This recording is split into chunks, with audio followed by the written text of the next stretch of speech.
এই যে আর একটা কুকুর, দেখে আসলে চোখের পানি চলে আসে। কারণ ওরা তো তাকিয়ে দেখে মানুষের প্রতি, তাই না? মানুষের চোখে দেখে, মানুষের মুখের দিকে।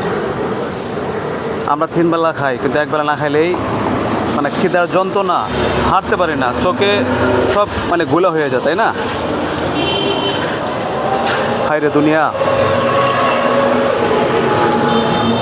ভাই একটু আপনারা যারা ভিডিওটা দেখেন অবশ্যই ভিডিওটা শেয়ার দিবেন, কারণ আমার সামর্থ্য অনুযায়ী আসলে আমি যখন রাস্তাঘাটে, আমার বাসাও দেখবেন যে অনেকগুলো বিড়ালের ভিডিও আমি দিই, এবং আমার পাশের যে মহল্লা প্রায় 7-8টা কুকুর আছে, আমি নিজে রান্না করে ভাত খাওয়াই।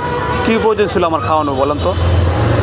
আমি চিন্তা করি যে আমি একবার না খাইলে আমি পেটের খিদায় হাঁটতে পারি না, আর ওরা তো না খেয়ে থাকে, মানুষের মুখের দিকে তাকিয়ে থাকে। ভাই যারা আমরা ভিডিওটা অবশ্যই দেখি, একটু আমরা সচেতন হই, কারণ একটা প্রাণী তো ভাই, আপনার 10 টাকা না 20 টাকা খাওয়াবেন, এতে আপনার মানে ক্ষতি হয়ে যাবে না?